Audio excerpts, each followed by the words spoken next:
Mm. I need to not go.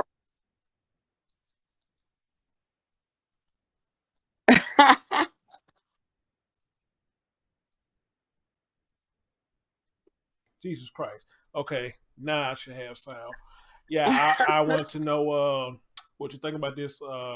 First of all, thank y'all for what y'all doing down there to help find this young man, and hopefully soon we will come to some kind of resolution to this situation. And if Corey did have something to do with it, I just wish this man would come on and say something and just stop stringing this along. If you did it, you I did it. agree. If you I did it, you agree. did it, man. Ain't no way around it. If you did, you did. I mean, and if you probably heard of my stream, if you heard the whole thing, you would probably hear me mention a couple of times. You got your sister, even your sister here is fighting hard for you, dude. She don't believe that you did anything, and that was kind of No, hard on her. and I mean, Go I ahead. looked at the sister. I looked at the whole family. You know, and like they none of them really feel like that he did it. Hmm.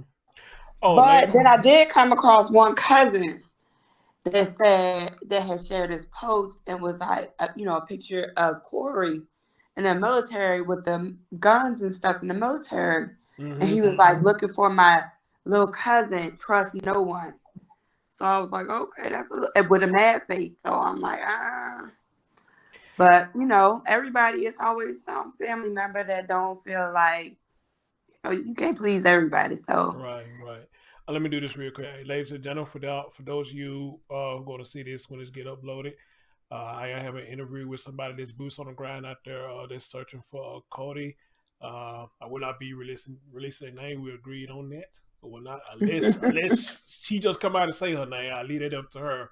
But we agreed mm, not to say her name, because she said she don't want the attention. I guess I understand that. But however, though, we both can agree that we want to get as much information out there as possible to help with this case with this young man right here, because y'all know my channel. My thing is, I want to give a voice for the voiceless, and exactly. like she was saying earlier, we were talking earlier, guys.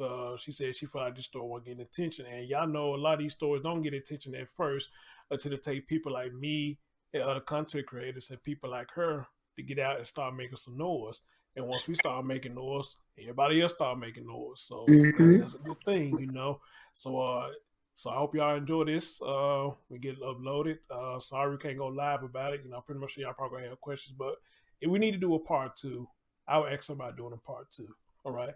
So so first of all, my Uh-huh. my first question is to you, since you out that way. And I always ask this question when I do a lot of interviews with dealing with stories like this. When did you first hear about this story? When did it come to your attention? When did it hit your ear? And what was your immediate thought when you first heard it? Okay, so immediately, I mean, it hit me. I want to say probably like 2:30 that day Mm-hmm. on the 31st.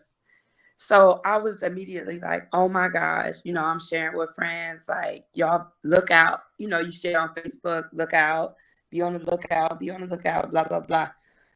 Um, and then February 1st is when I actually first started getting out there.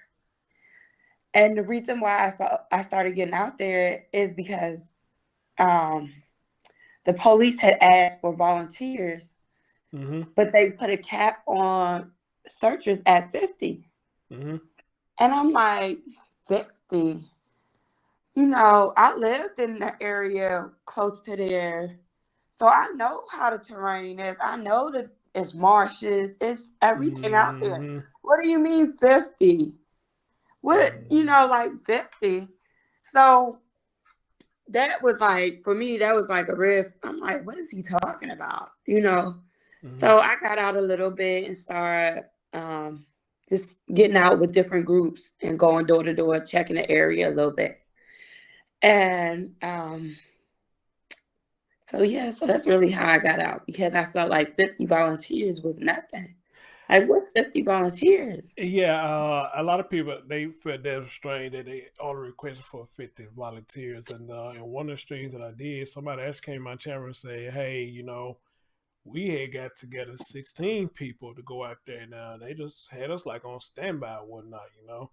And I was asking them, what ended up happening. I don't remember they was able to get the search or not, but I think they kind of stayed down there. I guess No, for the they next did. I day. mean, for real, they didn't allow other people to search with them. And like day two, I mean, I don't even think they called the people back that had searched with them day one, and they didn't open the list back up. Mm, So I'm like, what's going on here? mm, This is weird. mm, So, and I've done search parties before, different things. I always try to, get out there if I can. mm-hmm. So, I'm like, this is weird right here. And then it's just been weirder since that day. And it's funny you mentioned about the part about the terrain out there, 'cause that's one of the things I was looking at when they did the helicopter view, and I'm just like, if this boy did walk off, if there is some kind of truth to that he wander off, where is he gonna go? Because that's a lot of terrain out there, like you said, mushy areas and everything. I mean, how far would he Right. have And gotten? we had just had a lot of rain and snow. So Mm-hmm. I'm like, okay, you want 50 people. If 50 people get out there and actually search, Mm-hmm. you're not covering anything. Because it's so, I mean, some of the grass and the marsh area is so thick, you really gotta take time, you gotta move stuff, you gotta be tedious. So like I'm like 50 people. What do they look, I don't know. So I'm like, you're not covering nothing with that. So that Uh, was when I first was like, let me get out here. Let me see what I can do to help. did they give you and whoever you got it? Did they let y'all search? Did they get out of the house, or y'all just kind of search y'all own area? No, we went to the police camp at first. Um, and the whole vibe there was not very welcoming, I would say. Mm-hmm. So we went out and we just did our own search, because they don't have to invite you to search. And really, they were saying, I heard a lot of people saying, well, we don't want to cross over where they've been. But really, I don't even tell people places I've been because a fresh set of eyes, you never know. We can all go. I always say we can all walk the same path and you see something Mm-hmm. I don't see. Everybody's attention to detail is different. So Mm-hmm. something may stand out to you that didn't stand out to me. So Right. sometimes you gotta go back or other people cross over me. Go search where I searched. Go Mm-hmm. relook at what I looked at. I'm never gonna say, "Oh, I went here. We already looked here." No, go back there. Right. If Right. you feel wherever your intuition pulls you to, you go there. You know what I'm saying? And that's how I search. Okay. It's being said that they going into the third weekend searching for this boy. So, how many weeks have you said you actually been out there, or how many days I've did been you? out for okay, so I went out the first through the fourth. Mm-hmm. I got sick on the fourth because I fell into the water Oh Lord! out Oh there. wow! I know. I was searching. You So sure I was. fell You sure was. I fell in the water. It was like 40 degrees. So I fell in the water out there Mm-hmm. and I ended up sick. And after that, my voice was all the way gone. So I'm finally Mm. starting to get it back now. Okay. But I've been out there since then. Okay. The police left after 5 days. So let me ask you this: where's the first area you searched? Um, the first area I searched was a diagonal from his house. I've stayed within a mile from his house. Oh, okay. Okay. And I've done that because for one, if he did walk out the house, he didn't walk far. Thank you. Same thing I Two, said. Yep. Yep. if he didn't walk out the house, I feel like, and I've never been judgmental through this whole case because it's not my place. Mm-hmm. I'm not the judge. I'm not the prosecutor. I'm not the detective. I'm not doing any of that. Whatever happened to this baby, I just want him home. You know, regardless of how he comes home. And I've said that since day one. Regardless of the manner in which he comes home, he shouldn't be out there, period. You know, so my thing is, if anyone did have ill intent and he did not leave that property on his own, when you create a story that says your child walked out the house, you want that story to align with the way your child is found. Because if that child is not found, like say my child was gone at 3:00, or my child was gone at 4:00, or anytime during the night he walked out the house, you can't have them find him in a duffel bag.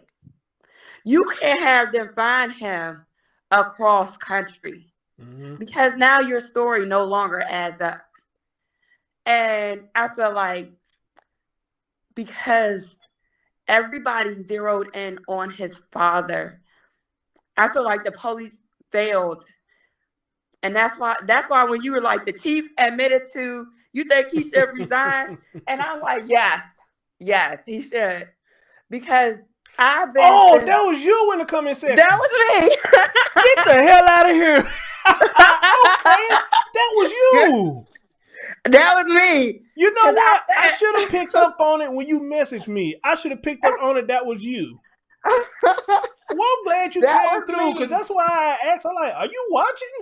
But you didn't respond. So that was you. Okay, cool. So you was there. Me. You was there. And that is because I have been back and forth with people. And like I said, I've never passed judgment.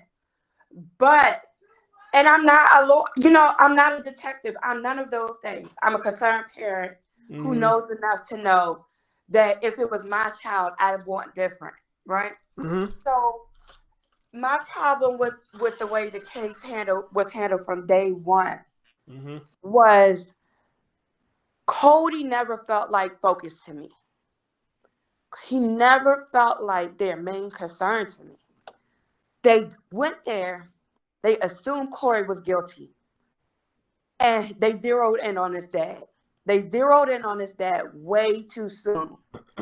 Way too soon. He became the focus. And I always said, every story has a beginning, a middle, and an end. True. Why did this story skip the middle? There's never been a middle. There's never been a climax to the story. It's never been nothing that's built up to this. So why did he, they zeroed in on him. They kept him at the police station. Well, I don't want him at the police station. I don't want him there. I want to see his behavior in the streets. I want to see this man out here looking for his kid. And you know what? I want to hear... I agree with you when you say that, but I want to step in real quick when you said why they looking at him as a prime suspect. I mean, now with that, I don't blame them for that, because the story that you're giving, just like you said earlier, to a lot of people, it's not matching up. It doesn't make any sense, you know? To me, it doesn't make any sense. But because it doesn't make any sense to you, I've gotten so tired of the phrase, make it make sense. Because that's all I see on the page. Make it make sense. And the reality of things is everybody's different. It may never make sense to you. It may never make sense. It may have happened. I've played everything in my head. He could have walked out the house. And that's why the shed was concerning to me, because it was homeless people living in the shed.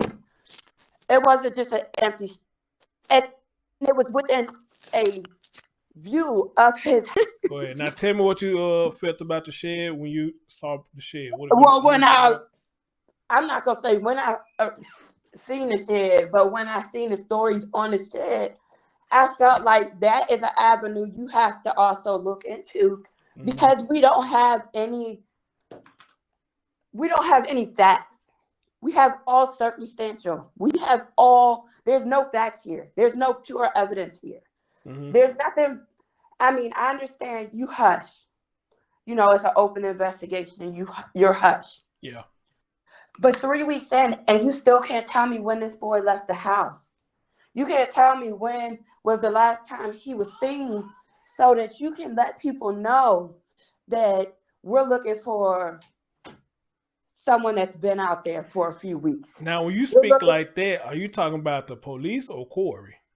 I'm talking about both because I'm not going to say so much Corey because if Corey is guilty, how can I expect him to save us so much?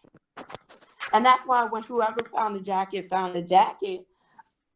and the flyer said black, who knows what this boy left the house? We have one person telling, and that person is behind bars. We have one person telling us that this is what he left in. So do we assume that that is the truth? Because you haven't assumed that anything else he said was the truth.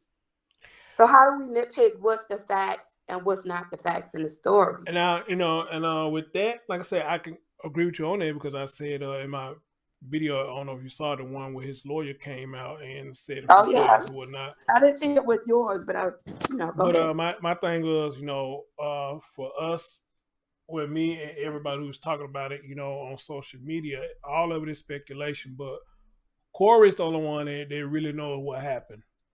Corey is the only one that knows. So the only one. Yeah, so the police won't know anything for factual until Corey just open his mouth and say, "Okay, look, I'm ready to confess if he did it."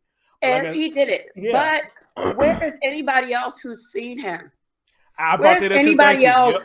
Yep. Where is anybody else who just give me one date? I don't care if it's November. I don't care if it was August. If you last talked to him, if the last person you can confirm talked to him in August, then you need to say, we confirmed he was here in August, but we cannot confirm anything after that. That at least gives us a hope. We may be looking for somebody who has been out here since August. We may be looking for somebody who just got out.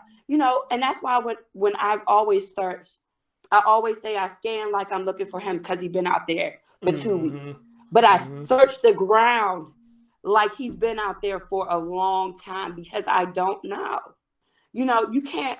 I watch the police do their search with their hands in their pocket.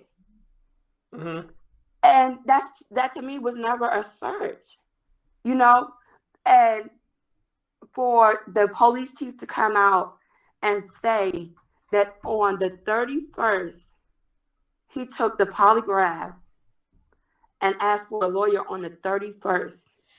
I'm on the ground now. See, it's different when you're here and you're seeing things and you're living it and you're feeling it and it's more personal because you're like, wait, you just lied to us on February 4th. So before we even got to February 4th, I had already said, I want whoever did this behind bars, but I want them behind bars the right way. Because if you don't handle it the right way, we end up where we are right now. And with you saying that right there, that's one of the things that got me. Now that they come out and say, hey, man, it's amazing how one applicant messed up the whole damn thing. And whoever that guy there was on the case, he just messed it up for all of them. It got all of them looking crazy now. Because even the chief is questioning now, is this man behind bars legally? Is he supposed to be behind bars right now? And that's one of the things I was confused about was, okay, yes, he let them unattended. That's fucked up what he did.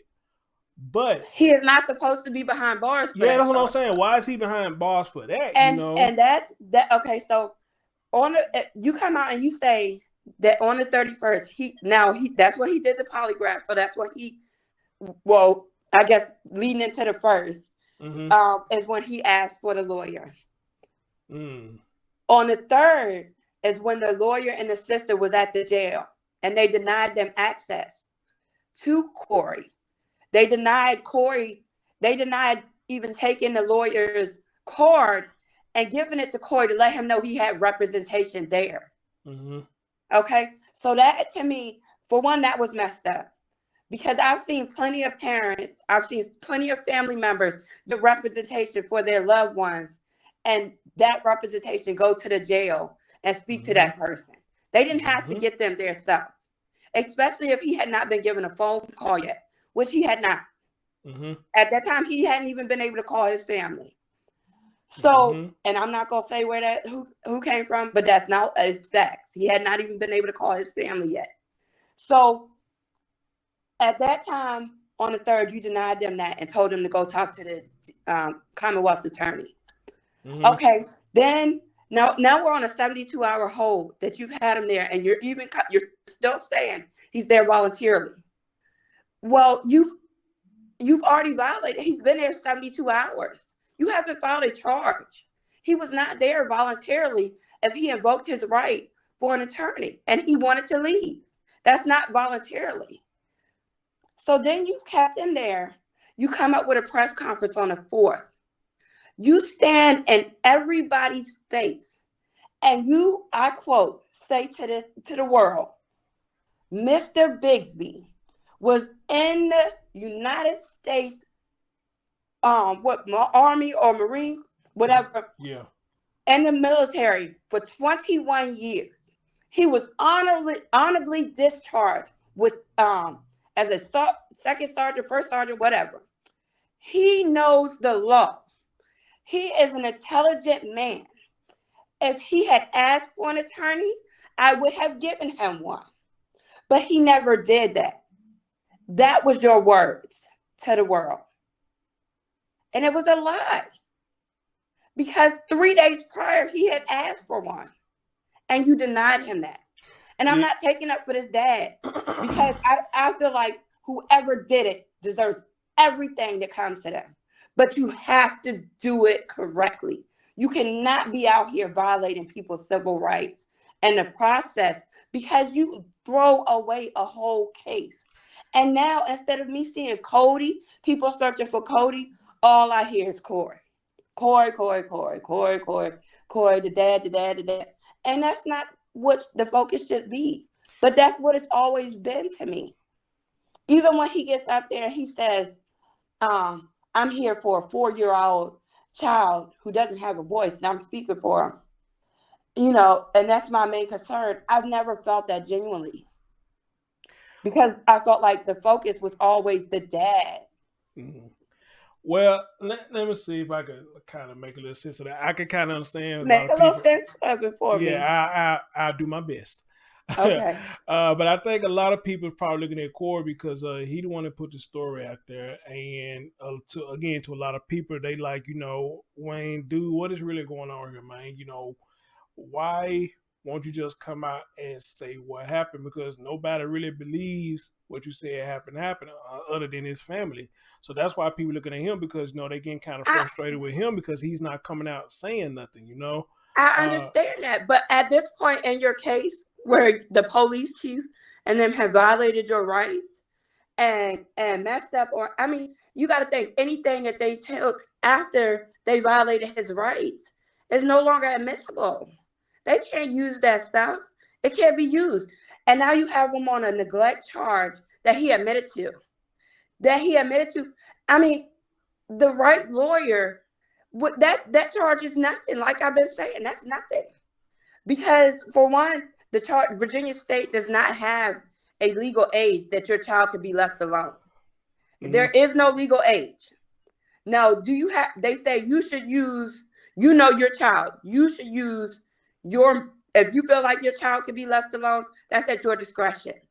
The charge is, the neglect charge is that he did not leave them at home with a device to contact emergency services if they needed to. That is what his charge is for. And that is where... Really? Yes. It is not about their age. It is not that he left them there because that there's no legal grounds there because there's no legal age limit here.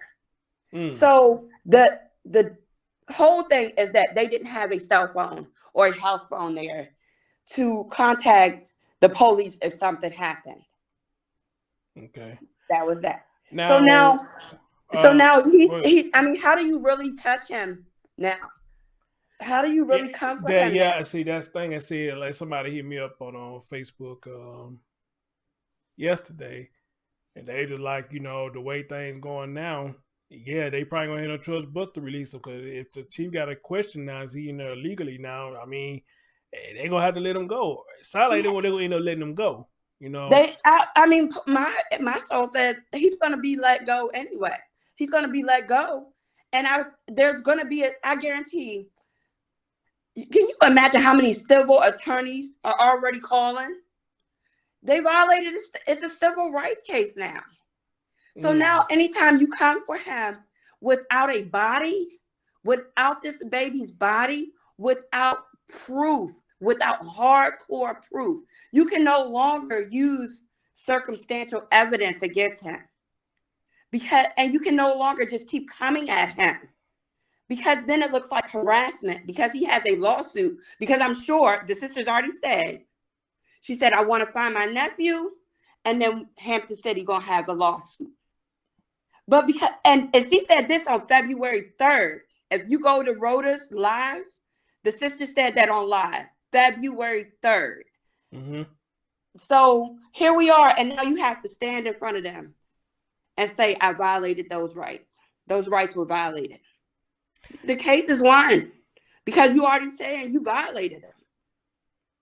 So now whenever you come at him if he doesn't tell you, if he doesn't admit anything, then what do you have if you don't find anything? Yeah, it's funny you say that because somebody said that last night too when they hit me up on Facebook. They said, and for the look of things, if he does get out because he's been denied, they say this whole thing probably get thrown out. They can't come in. They can't come in again no more. That's what I was told now. So, my thing is this. Like I said at the end, I don't know how long you was able to stay in the show, but what I said at the end is, yes, it's fucked up that the police dropped the ball on that, and so a lot of stuff I even said I got to take back, because I was hard on the sister. I was really hard on the sister. I was like, why is you doing all this? And this man is not. Sound like he not even telling you as his sister what his boy is or whatnot. So, but I also said this, if it does come out that Corey didn't do this, I'll back him up. I'll back him up if he didn't do it. But it's at this point, it's just not looking good for him as far as Codi goes. But as far as this neglect charge and they denied him of his rights and all that, that's probably like fire to a lot of asses right now. And that's what a lot of people start focusing on now. Right. So let me ask you this. So since we're speaking on that particular thing right here about his rights being violated, so let's just say this goes out and they do get him out as far as that goes, but later on down the road, they found the exact piece of evidence they need to show that he did it. What, in your opinion, you think should happen, and how would you feel about it? They found out that he did do something to this boy. What would you think about that? I mean, I think that he heard it. I mean, I'm here for Codi. I ain't here for Corey. Okay. I like that. I feel like he, mm-hmm. I mean, whoever hurt, whatever happened,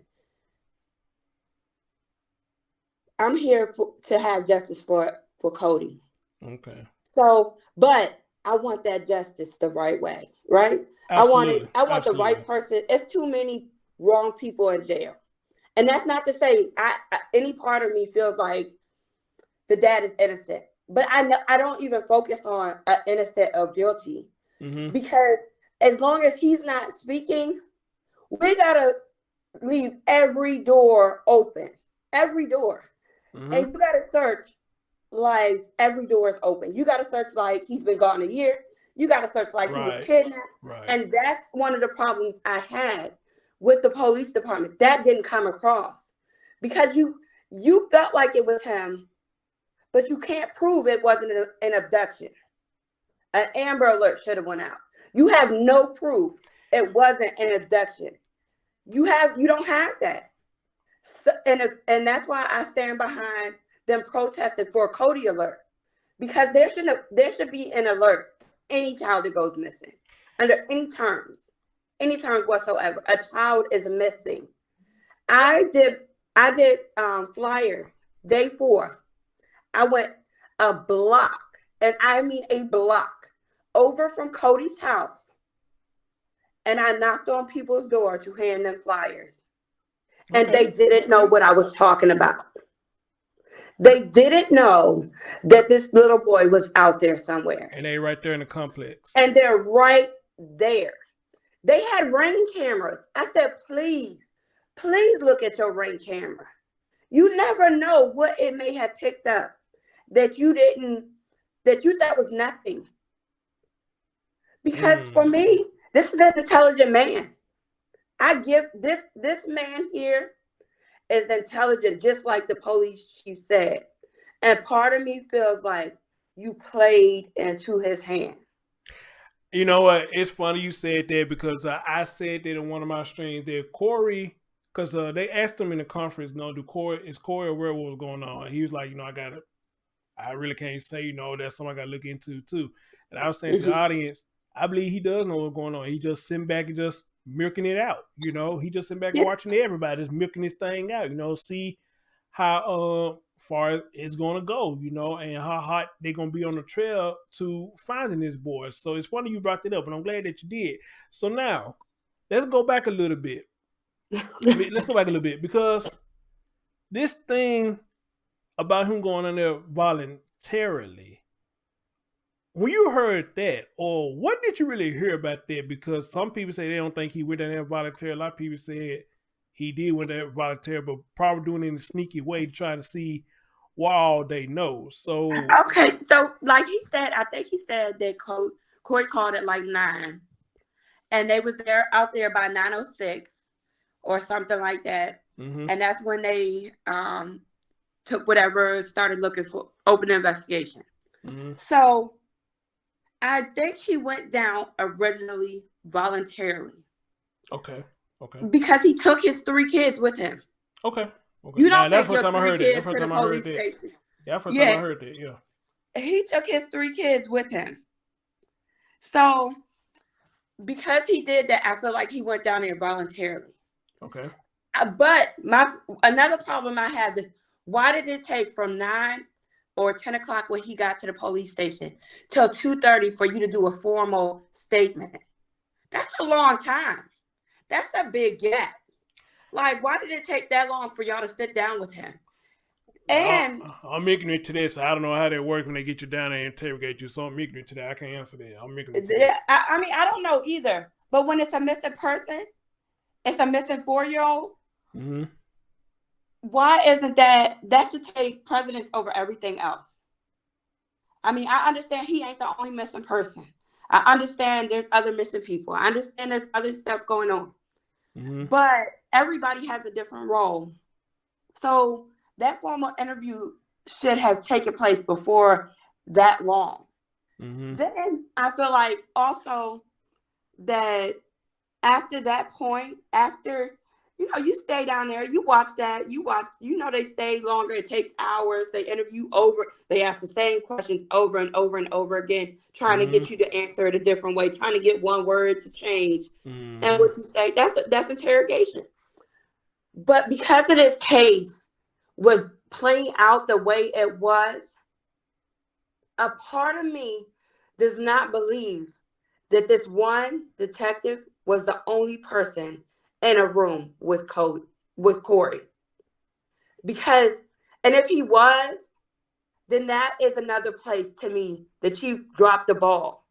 Because you have to have, there should never be just one person, or somebody should be sitting back watching. So there should be 2 eyes at all times, because you miss stuff, you underhear stuff, you don't hear everything. Especially if your heart is in it and you feel like he's done something and you want to know where this child is, then you don't want to hear anything else he's saying. Like, where's Corey? Where's Codi? Where's Codi? So there should have been more than one person there. And because the chief came up there and told on the 4th how intelligent Mr. Bigsby was, I feel like he personally interacted with Mr. Bigsby. You can't say someone is intelligent and you have not spoke to that person. You can't base a career and say that makes them intelligent, because I've met some high up dumb people. So you can't say because he had this job that made him intelligent. That doesn't make you intelligent. You had to personally speak with him and feel like there was intelligence there for you to say that he was an intelligent person. Because you spoke on his character.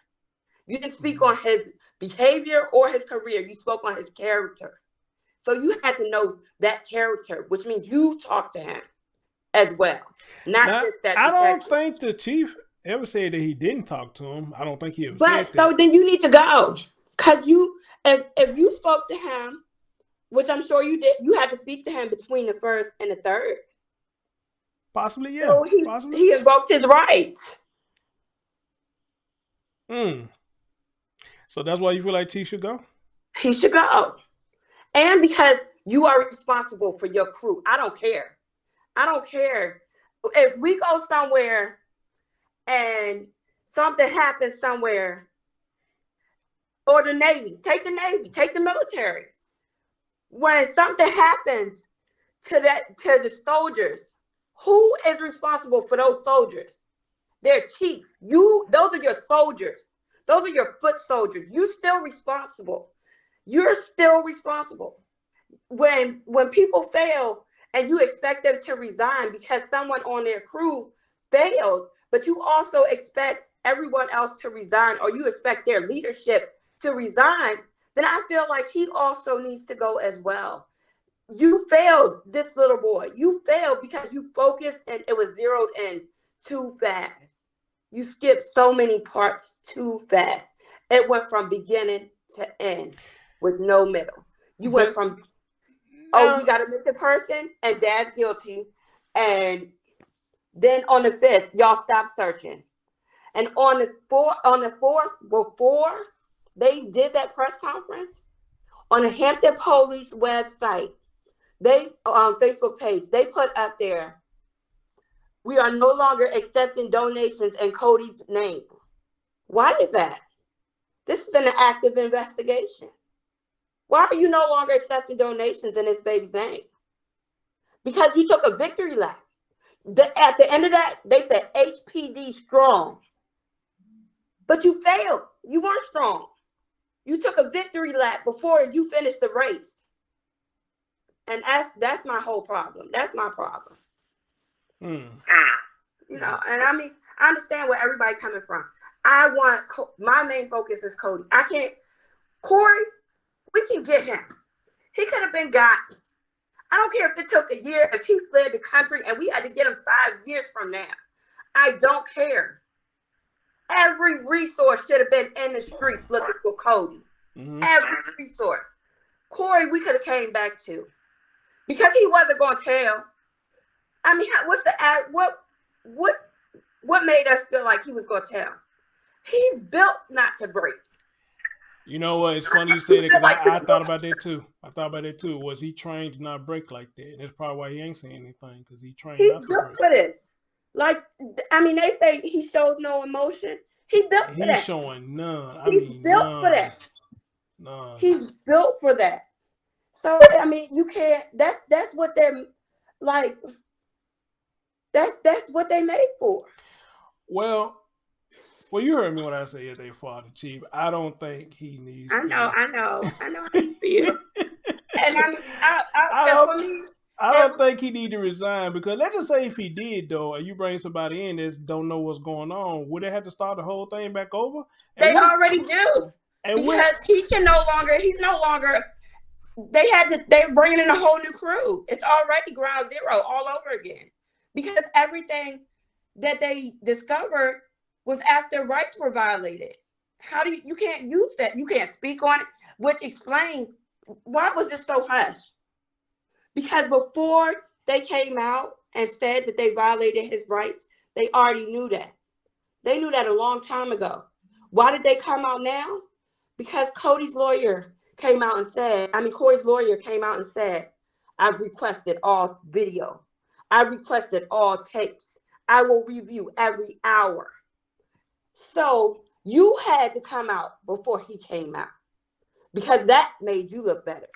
I read a comment on the video I did last night for us lawyers speak out. That's one of the comments had said right there, you know, they like, you know, well, at this point, they really had no choice but to come out, you know, and make this public. But like I said, the only thing I would agree with you for is the chief needs to step down. Is one, if he's been covering up the whole time, which that's got to be proven if he did. If he's been covering up the whole time, And two, like I was saying yesterday, he didn't go back and do his fact check. Wherever he was told, it seemed like he just came and did a conference, and that was just dead on that. And he didn't go back and check. Okay, wait, let me go double check, make sure this is factual, make sure that he did or did not ask for his representation. None of that. It almost like now that whoever this guy that was on the case, he came back and said, "Hey, chief, okay, this, that. All right, cool, I'm roll with it. We're gonna make a conference call. A press conference about it." And now you got to come back and say, "Well, damn, this man, whoever it was, been telling me all this stuff. I done came out and made all of us like ass now because this man writes he was denied." But letting the chief put it, he did not know until I understand. last Thursday. To last Thursday, he claiming, he didn't know. I'm not falling for that. Like I mean, I don't have no facts, but I also do know that the chief said in his first press conference that he felt like Codi never left that neighborhood. That was one of the first things he said. Codi never left that neighborhood. I remember him saying he felt like he never had. They never searched anywhere but this neighborhood because he never felt like Codi never left that neighborhood. So then this weekend, when things come about and things are found out there, and the detective comes out on Saturday, and they stand in your face and they say, "Well, why do you feel like?" Or they stand in whoever's face and they say, "Well, why do you feel like this area wasn't searched?" Because grid search was done. And you tell them, "Well, you can look at the earth and tell it was not searched. You can look at the vines and the way things have grown and know that it was not searched." And you walk with them and they look at you and they tell you in your face that we didn't come this way. We went that way. Yeah, when I heard that about the jacket being found, like, wow. And I had somebody come and say, like, how did y'all miss that? And it's like right behind the apartment. How is y'all didn't go to that area, And they made it clear that whole entire, and it's a big area, was never searched. We didn't come this way. We went that way. Why? This is one of those times I'm gonna use everybody else's phrase. Make it make sense to me. Make that make sense to me, okay? Because I'm looking at this area and I see this baby's door. I'm looking at other areas and I see this baby door. And there, I'm still like, okay, I don't know if he walked out the house. I ran every thought through my head. Did he walk out the house? Sometimes as parents, and I'm not me, but I've seen single parents where your kids sleep. Little late night thing, you ain't got no babysitter. Somebody hit you up in the middle of the night. You go check in on your kids. You're like, "Oh, I'm gonna only be gone for 3 hours. I'm gonna only go around the street. I'll be right back." That does happen. I've seen single parents that work night shift because they can't afford daycare, and they know their kids will be home asleep. And not saying those kids was 5, 4, and 2. But just I've seen those things happen. I've heard those stories.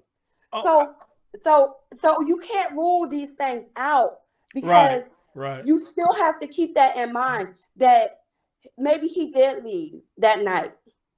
And maybe Codi did wake up and look for his dad. I've had my daughter where I sat out on my porch and she wake up in the first place, she searched the house and then she opens that front door. She comes outside to see, "Mom, what you doing?" Mom, but if Mom wasn't here, then maybe you walk a little bit further to see if Mom's a little bit further. And then you come across the wrong person while you're walking a little bit further.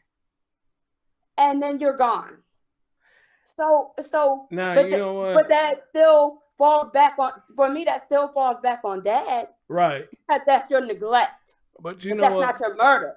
That's not a homicide. That's not a kidnapping. That's not something, that's still Dad's fault. All of these things are routes that should have been taken to me, that I don't feel like were taken. Like the homeless people in the shed, that's in view of this house. You never know who watches your kids. You never know who pays attention to your schedule. You never know who watches you leave. So you have to be mindful. The whole police department has to be mindful. And it's full of homeless people back there.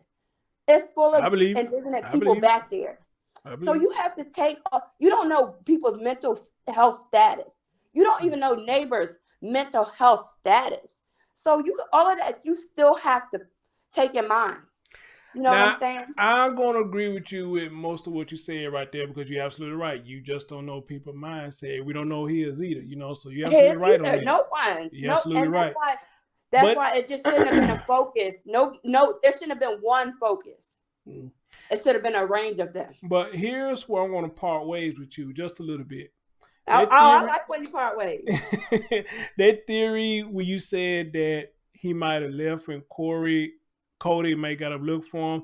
Now, I never thought about that. And it could be quite possible that may have happened. I never thought about that. But where you lose me at, and you didn't say this, I'm saying this, where it's lose me at is, it all depends on the time that this happened. Was it still nighttime or daytime? And if he did go out looking for his dad, I mean, just like you said earlier, that's a lot of terrain. So where was Codi going to go to look for his dad? If you couldn't see his dad in 9 times out of 10, he would have turned back around and went up in that house. And plus, it's cold as heck out there too. If he walked off, if he fell in the water, but who's to say that happened? Who's to say he didn't walk? Because it's dark. Mm-hmm.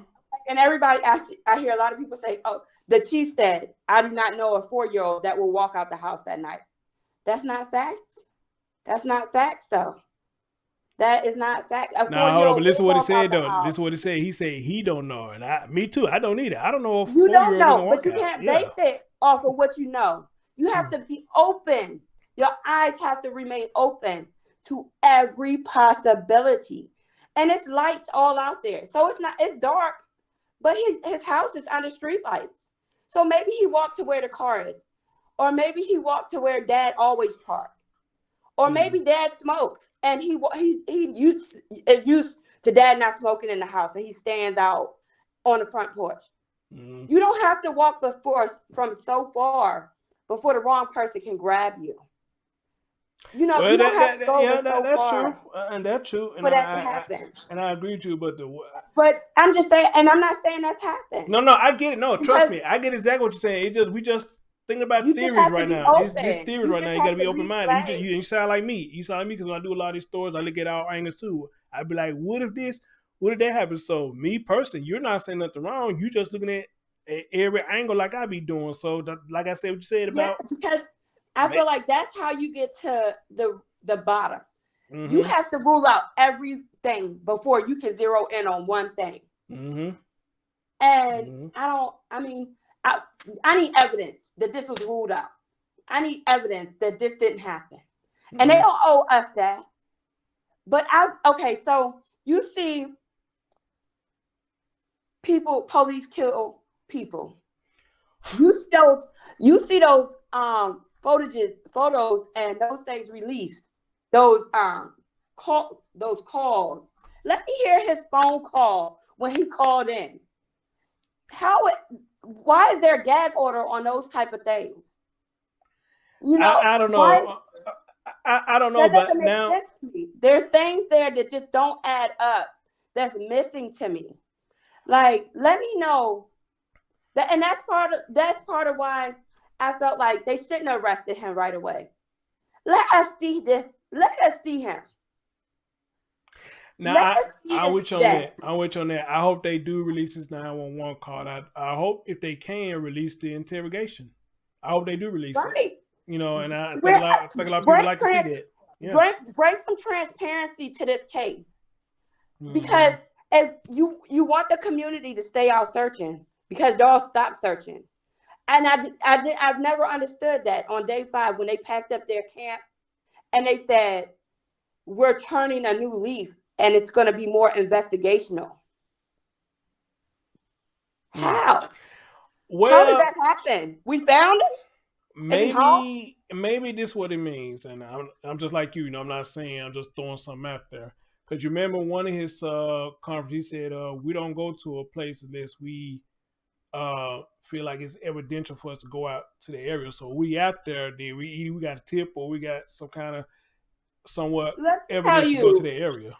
I understand he said that, and I said bullshit, and I'm sorry, and I don't even cuss. But when that jacket was found by that girl who found the jacket, she waited out there for 4 hours. Oh wow. 4 hours. Oh wow. FBI was called. 1-800-CALL FBI. You know what they asked?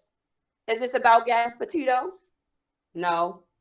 Is this about the January 6th insurrection? No. Oh, well, let me send you to my call center. Okay. Well, that's what happens.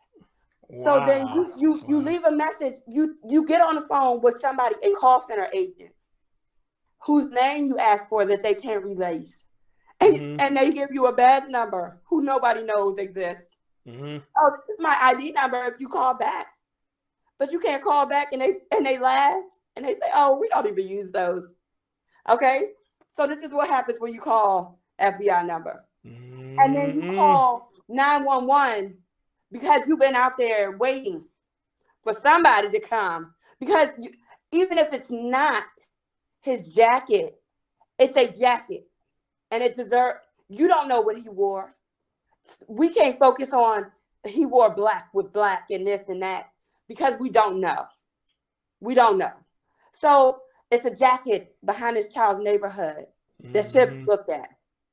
So you call 911 and you say, "I've been out with the search party looking for Codi." Oh, no. You need the 9 emergency number. Call 757-727-6111. Click. Damn. Okay. So you look at the flyer because you didn't remember that number that fast. You remember a lot, but that number came out way too fast. Okay. So you look at the flyer that has the Hampton non-emergency number on there. You call that. You let them know that the jacket is out there. You let them know how you found the jacket. You let them know everything that's happened. You let them know you put it on embankment because you don't want it to be left in the water and it is lost. So you wait and you wait. And it starts to get dark and people hitting you up. And this is before you even go live, because you never went live, because I've never been one to judge anyone's actions.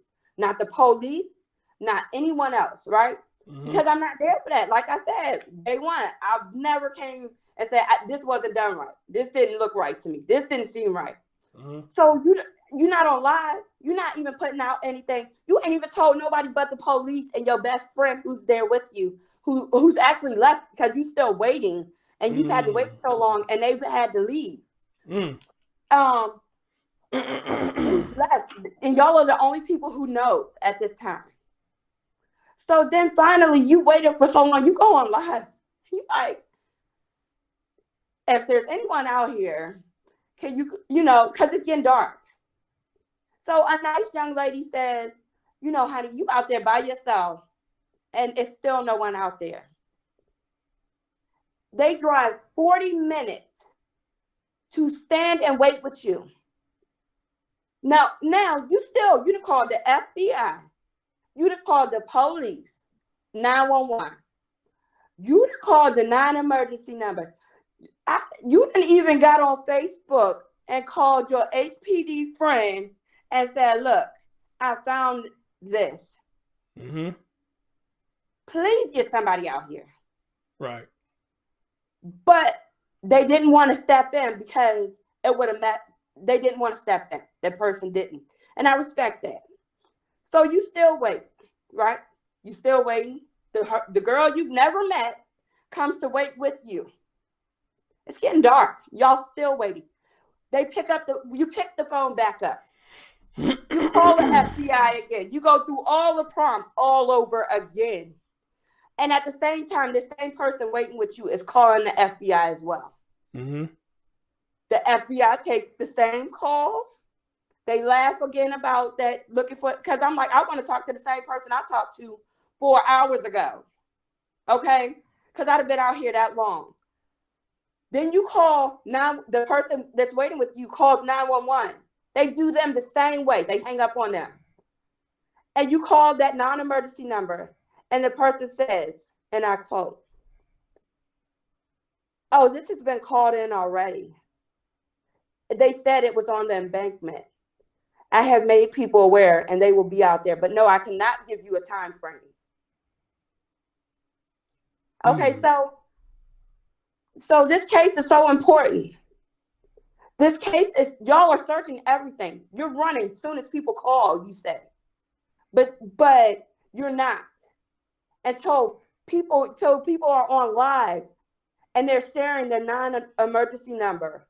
And people from everywhere across the United States is blowing up this non-emergency number to get someone there to help. Mm-hmm. So that's when you finally send someone. You send someone who is inequipped to handle what you found, who calls the chief while you standing there, who calls the chief, and he's talking to this person.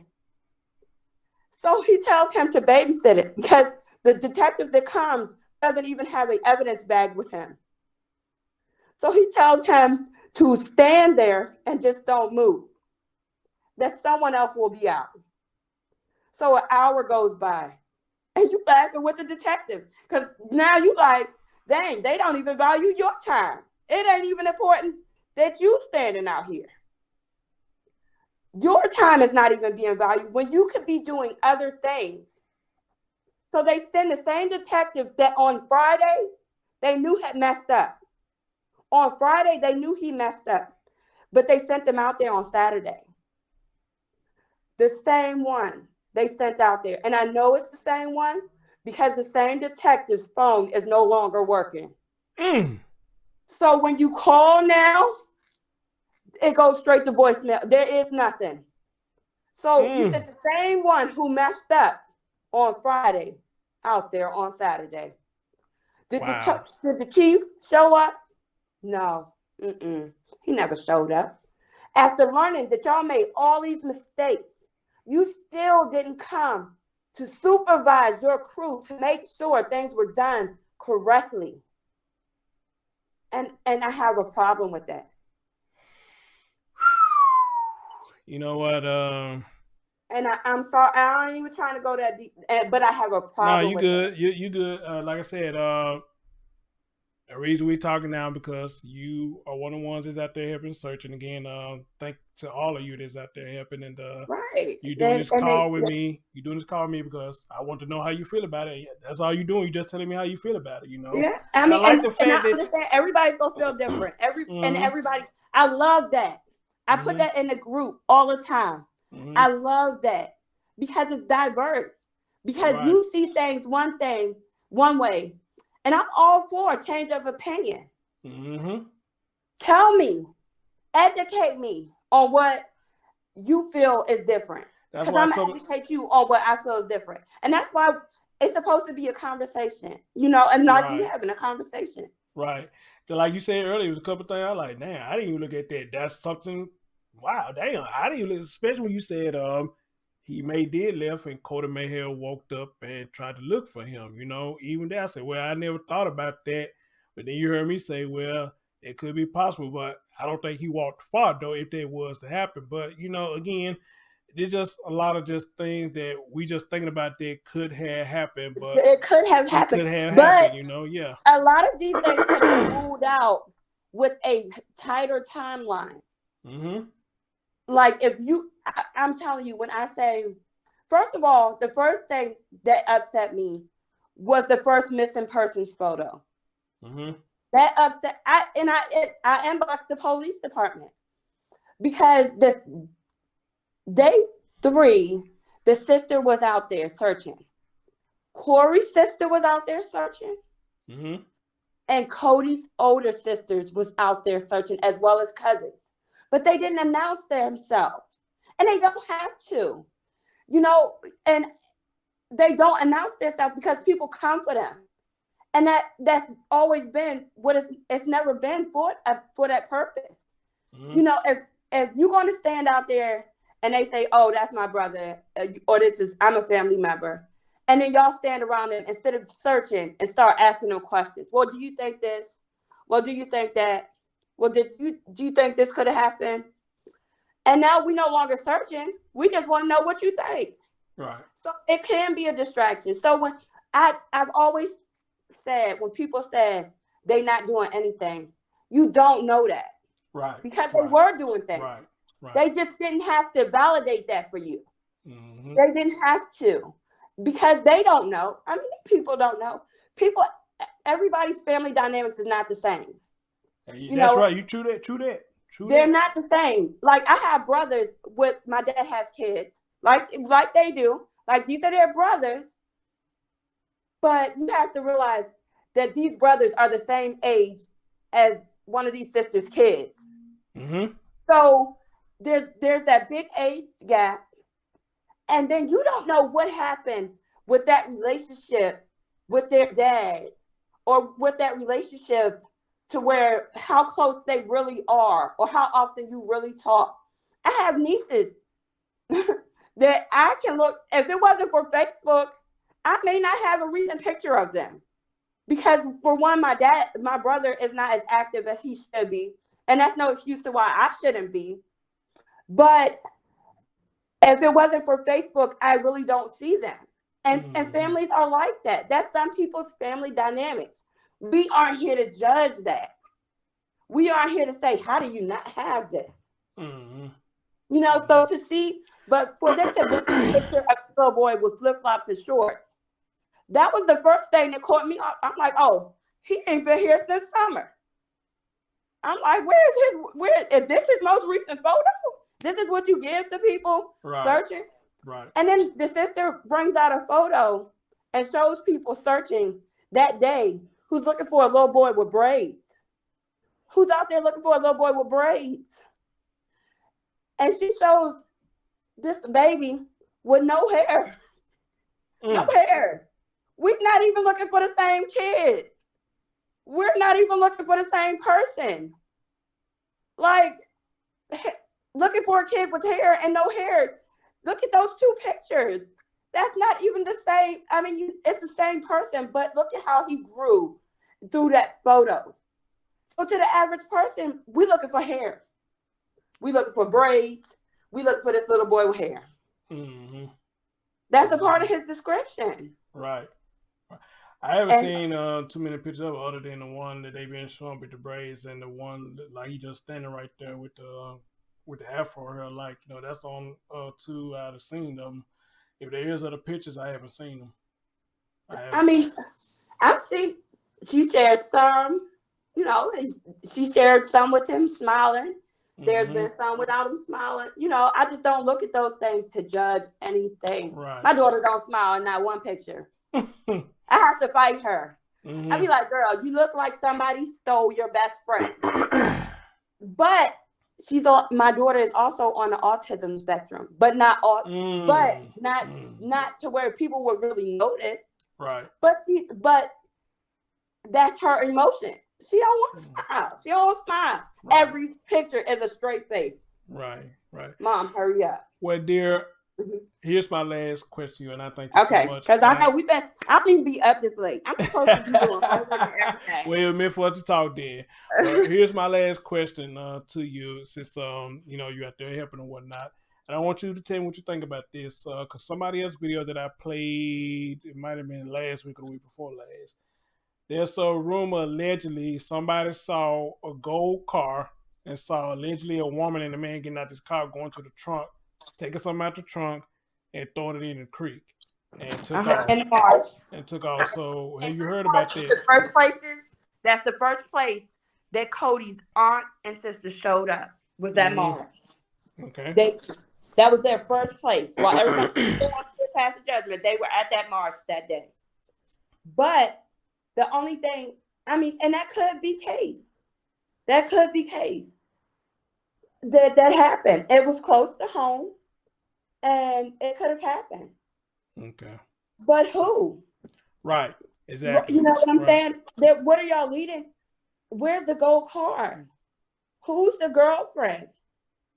Who? You Mm-hmm. know, they saying he had a girlfriend. The neighbor saying he had a girl that came through. Who? What does she drive? Good question. You know, Good what does question. anybody drive? And I feel like even with the mom, I try not to judge on her behalf because everybody deals with everything different, and I don't know what they've told her. You know what I'm saying? But at this point, when the police dropped the ball, I said, okay, she may not speak about Corey. She may fall back on the whole Corey situation. But when the police department dropped the ball, oh, you did what? What? Okay, News Channel 10, meet me at blah, blah, blah. I'm ready to give my statement now. Mm. You know, because now there's nothing you could say that can hurt any evidence that they had before now. Mm-hmm. And even if Corey was violent, this is your child. This is your child. I don't give a damn. This is my child. I understand domestic violence situations. I understand how volatile. I understand how hurt. But this is your child. You pushed any hurt. You use that anger and you turn it into drive to find your child. Mm-hmm. You are a mom. This is your child. You know, I'm just Well, that's the that's why. we're gonna leave it at that. Right. That's why. Yeah, I'm gonna leave it at that, and that's why I said at the end, whenever she is able to talk, because how she putting it out there now, you know, it's only so much she can say. She's advised not to say much. Like I tell people, once they release that call on her, I believe she's gonna have a whole lot to say. So I agree with you when you say that. Once they release that collar on her, and they say, "Hey, you got the green light to speak," I can imagine some of the stuff that's gonna come out of her mouth. Me too. I can And I'm waiting. imagine. I'm And I'm waiting. waiting on it. And I'm waiting on it. Dear, thank you so much. And please, whenever you get a chance, please keep out there, boots on the ground with everybody. Oh yes, I'll be Help out with there the search. tomorrow. And hopefully we can hope that something will come up and we can where y'all can find us, young man. I'm just a journalist behind a computer speaking on it. But y'all actually out there on the ground, so that's why I respect y'all so much for what y'all doing out there. Thank Right. you. But I respect you as well because it has to be out there. It has to. You giving him a voice. You have to advocate for voiceless, and that's what you're doing. So, and I respect that, and that's the only reason that I agreed to this conversation. Well, so I appreciate you. But don't go nowhere yet. I'm finna hit the pause because I got a question I want to ask you. So don't go nowhere yet. Guys, I'm gonna pause it real quick and I'm gonna come right back and get my final thoughts on what me and her talked about. So give me just a minute. Hold on. All right, guys. I'm back. I probably could have asked her that question while I recorded, but I chose not to because I feel like there was something personal that I had to ask her, you know, as far as her or whatnot. But anyway, guys, as always, I want y'all to tell me what y'all think. You know, this is one of the people that's out there helping with the search, you know, and again, I want y'all to keep in mind, she's doing what a lot of us are doing. She's pretty much speaking how she feel about the whole thing. And I did not know that was her in the comment section, which I should have picked up on it when I got the message from Facebook. But I didn't pick up on it who that was when I got messaged by what they were saying and what they were saying in the messengers. So she was actually in the comment section. You know, y'all go back and look at it, y'all can see what I'm talking about. The one that was saying that he need to be fired, that was her. I did not know that, so that's pretty dope. She was in the comment section chatting with us. But I don't know if I'm gonna upload this as a regular video or should I do a premiere. Anyway, go. Y'all gonna hear this. And as always, you know, hey, tell me what y'all think. And one last thing that I like what she's saying, in spite of all of this, which I think a lot of us should be like this, you know, regardless of everything, it should still be about Codi. It should still be about justice for Codi. And she does agree that Corey know what's going on, but why he's not talking, I have no idea. Other than the fact that he just sitting back and just milking his thing for what it's worth. That's my thing about it. But anyway, guys, thank y'all for listening, and I'll catch y'all next time. Peace out.